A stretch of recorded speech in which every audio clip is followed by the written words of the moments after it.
सो आज हम बात करेंगे equation of normal to ellipse at point, यानी अगर किसी नॉर्मल की इक्वेशन बनानी हो नॉर्मल टू एलिप्स की किसी भी पॉइंट के ऊपर, तो वो कैसे बनाई जा सकती है।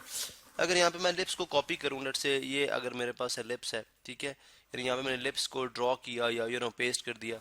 अब लेट से मैं यहाँ पे इसके एक्सिस ड्रॉ कर लेता हूँ। दिस इज हॉरिजॉन्टल एलिप्स, ठीक है, this is my Y axis, ठीक है, ये मेरे पास इसमें एक्स एक्सिस आ गया, this is my x axis. तो हम असूम करें कि इसका ओरिजिन जो है वो, इसका सेंटर जो है वो 0 0 के ऊपर है। अब फर्ज करें कोई एक पॉइंट ले लें, let's say this is a point P x y, point है x1 y1, ठीक है, x1 y1। अब व्हाट इज नॉर्मल, अगर मैं इस लाइन के ऊपर टेंजेंट ड्रॉ करूं, टेंजेंट एक ऐसी लाइन होगी जो इस पॉइंट को एक सिंगल पॉइंट पे टच करती हुई पास कर जाए, ठीक है। And what is normal, normal यहाँ से एक परपेंडिकुलर लाइन है, normal is the perpendicular to tangent, ठीक है।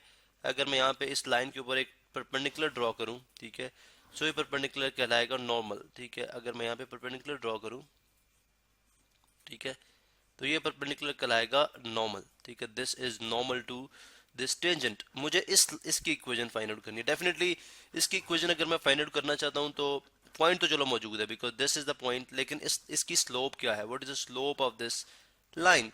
अब डेफिनेटली अगर मेरे पास टेंजेंट की स्लोप हो जाए, तो बिकॉज टेंजेंट और नॉर्मल आपस में परपेंडिकुलर होते हैं, तो मैं परपेंडिकुलरिटी का जो कॉन्सेप्ट है m1 times m2 is equal to -1, यानी दोनों के प्रोडक्ट का, अगर दो लाइंस परपेंडिकुलर हो तो उनकी स्लोप का प्रोडक्ट -1 होता है, तो मैं दूसरी यानी इस नॉर्मल की स्लोप फाइंड आउट कर सकता हूँ। This is normal, this is normal. अब मैं कैसे कर सकता हूँ, देखिए इक्वेशन ऑफ एलिप्स मेरे पास जो है वो है x square over a square plus y square over b square is equal to 1, b over y square और b square is equal to 1, ठीक है। अब ये तो रिप्रेजेंट करिए ऐसे एक एलिप्स को जो हॉरिजॉन्टल है, जिसमें ए जो है this is length of semi major axis, ठीक है, length of semi major axis, जैसे this is a, this is a, ठीक है। And what is b, this is length b, this is length b which is length of semi minor axis, ठीक है। और x minus जो H करते हैं, जो जनरल फॉर्म है x minus h whole square plus y minus h, यानी h minus x minus h whole square, ठीक है, और y minus k whole square. तो h के यहाँ पे चूंकि सेंटर इसका 0 0 पे, तो जस्ट ये एक्स स्क्वायर और a square plus y square b square equal to 1 which is standard form. अब डेफिनेटली हमें इस पॉइंट के ऊपर, जो कि एलिप्स के ऊपर ये पॉइंट लाई करता है, मुझे इस पॉइंट के ऊपर स्लोप रिक्वायर्ड है। अब स्लोप चूंकि ये एक कर्व है, it's not a straight line, ये स्ट्रेट लाइन ही एक कर्व है, ठीक है। इवन के हम ऑल केसेस के अंदर अब स्लोप फाइंड आउट करने के लिए हम डेरिवेटिव यूज करते हैं। तो अगर मैं इस फंक्शन मतलब इस इक्वेशन का, जो एलिप्स की इक्वेशन है, इसका अगर मैं डेरिवेटिव ले लूं विद रिस्पेक्ट टू एक्स, इसको मैं डिराइव कर लूं, तो डेफिनेटली फर्स्ट डेरिवेटिव जो इसका होगा d y by d x, वो डेफिनेटली जनरल हमारे पास एक रिलेशन आ जाएगा, जो कि उस पूरे एलिप्स के ऊपर किसी भी पॉइंट के ऊपर अगर आपने जो है वो टेंजेंट फाइंड आउट करना हो तो आप फाइंड आउट कर सकते हैं, ठीक है। वो पूरे लाइन पे किसी की भी यानी स्लोप को डिफाइन कर देता है। इसका मतलब है differentiating both side with respect to x, तो डी बाई डी एक्स, चले मैं यहाँ पे d by d x use करता हूँ, d by d x of x square over a square plus y square over b square y square over b square is equal to d by d. दोनों side पे जरा हम differentiate कर रहे हैं, ठीक है, विद रिस्पेक्ट टू एक्स। अब यहाँ पे हम डिफरेंशिएट करेंगे तो definitely according to sum rule क्या था कि दोनों का डेरिवेटिव अलग अलग से लिया जाएगा, यानी डी बाई डी एक्स जो है एक्स स्क्वेयर और ए स्क्वेयर का डेरिवेटिव अलग से लिया जाएगा। इसी तरह से plus d by d x d by plus d by d x y square और बी का जो डेरिवेटिव है, वाई स्क्वेयर और बी स्क्वेयर का जो डेरिवेटिव है वो अलग से लिया जाएगा। और इसी तरह से कांस्टेंट का डेरिवेटिव जीरो, कांस्टेंट का डेरिवेटिव क्या है, जीरो। अब इसका मतलब है कि इसमें अगर फर्दर मैं देखूं तो फर्दर मैं इसमें लेट्स से अगर मुझे अब मुझे सिर्फ इसको ड्राइव करना है, ठीक है। अब ये कांस्टेंट है विच इज एक्चुअली कोफिशिएंट, ठीक है। ये बेसिकली लिखा इस तरह से हुआ है x square over a square, you can write it as well कि आप 1 over a square times x square लिख सकते हैं। इसका मतलब है कि 1 over a square is coefficient, तो ये कोफिशिएंट हम जानते हैं कि कोफिशिएंट रूल के मुताबिक ये कोफिशिएंट बाहर आ जाएगा।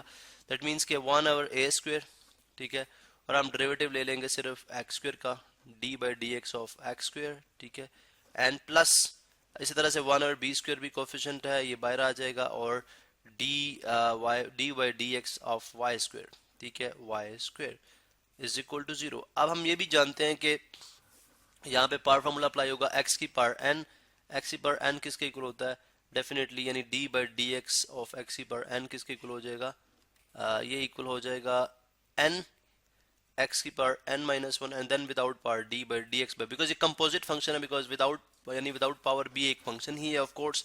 तो इसका मतलब यूं हुआ कि one over a square one over a square times, अब यहाँ पे पावर फॉर्मूला अप्लाई करेंगे एन एक्स की power n minus one and then without power derivative लेंगे d by d x of x का, ठीक है, ऑफ एक्स का। इसी तरह से plus one over b square plus one over b square one over b square, और इसी तरह से एन एक्स वाई की power n minus one and then d y by d y by d x is equal to zero, is equal to zero. इसका मतलब है ये हमारे पास बनता हुआ आ रहा है 2x 2 minus 1 is 2x, simple 2x 2x our a square plus 2y our b square 2y our b square dy by dx। यहाँ पे देखिए मैंने dx by dx की जगह कुछ नहीं लिखा, बिकॉज वी नो कि dx by dx किसके इक्वल होता है? 1 के इक्वल होता है। दिस इज इक्वल टू 1, तो इसलिए 2x 2 minus 1 is just 2x our a square plus 2y b square into dy by dx। अब dy by dx अगर मैं फाइंड आउट कर लेता हूँ, dy by dx मैं फाइंड आउट कर लेता हूँ, तो ये मेरे पास बन जाएगा d y by d x, d y by d x, ठीक है। ये किसके इक्वल आ जाएगा? मैं डायरेक्ट यहाँ से लिख रहा हूँ, ये चलें 2y बाई बी स्क्वेयर जो है ये एज इट इज रहने दे इधर, और यहाँ पे 2x by A square right side minus 2x by A square इधर आ जाएगा, ठीक है, because this is positive here, जो लेफ्ट साइड पे आके नेगेटिव हो जाएगा, ठीक है। डिवाइडिंग बोथ साइड बाई 2, इसको भी 2 से डिवाइड कर दें, इसको भी बल्कि माइनस 2 से कर दें ताकि वो पॉजिटिव हो जाए, माइनस 2 से डिवाइड कर दें, ठीक है, बोथ साइड पे चलें लेट्स डिवाइडेड बाय 2, 2 से डिवाइड कर दिया, 2 2 से कैंसिल आउट हो गया, ठीक है, और इसी तरह से यहाँ से भी 2 और ये 2 जो है यहाँ से कैंसिल आउट हो गया। सो हमारे पास क्या है जी? D y by d x is equal to minus x over a square minus x over a square, और यहाँ से देखें ये y जो है मल्टीप्लाई हो रहा है, इधर आके डिवाइड हो जाएगा, और बी स्क्वेयर डिवाइड हो रहा है यहाँ पे आके मल्टीप्लाई हो जाएगा, ठीक है। तो आ जाएगा माइनस एक्स बी स्क्वेयर, ठीक है, माइनस एक्स बी स्क्वेयर और वाई ए स्क्वेयर और वाई ए स्क्वेयर। इसका मतलब ये हुआ कि अब अगर मैं because this is general relationship, ये जनरल रिलेशनशिप है जो यानी d y by d x क्या आ गया, मैं यहाँ पे लिखता हूँ d y by d x मेरे पास आ गया minus b square x divided by a square y. अब ये किसी भी यानी जो आपके पास एलिप्स है, एलिप्स पे किसी भी पॉइंट के ऊपर अगर आपने स्लो फाइंड आउट करनी तो दिस इज द वे किसी भी पॉइंट पे, सॉरी, अगर किसी भी पॉइंट पे आप स्लो फाइंड आउट करना चाह रहे हैं, लेट्स से ये एलिप्स है, आप एलिप्स के किसी भी पॉइंट पे स्लो फाइंड आउट करना चाह रहे हैं, वो जस्ट पॉइंट एक्स एब्सिसा की जगह एब्सिसा डाल दे और ऑर्डिनेट की जगह ऑर्डिनेट डाल दें, आपके पास उस पॉइंट पे स्लोप आ जाएगी। सो बेसिकली हमें चूंकि करनी है, हमने पॉइंट एक सपोज कर रखा है विच इज x1 y1, ठीक है, x1 एंड y1। अब इस पे अगर आपको करनी है तो डेफिनेटली यहाँ पे x1 हो जाएगा और ये y1 हो जाएगा, दिस बिकम x1 और दिस विल बिकम y1। अब अगर आप यहाँ पे देखेंगे तो हमने फाइंड आउट कर ली। अब चूंकि लेट्स से इसको मैं कह देता हूँ दिस इज m1, इसका मतलब है कि अगर मैं वापस डायग्राम पे चला जाऊँ तो आई कैन से कि दिस इज इसकी जो स्लोप आ चुकी है मेरे पास, ठीक है, वो है m1। अब इस वीडियो को हम कंटिन्यू करते हैं नेक्स्ट लेक्चर के अंदर, जो है वो देखते हैं कि किस तरह से हम जो है अब स्लोप ऑफ टेंजेंट को यूज करते हुए किस slope of normal find out करेंगे, फिर उसकी इक्वेशन आएगी।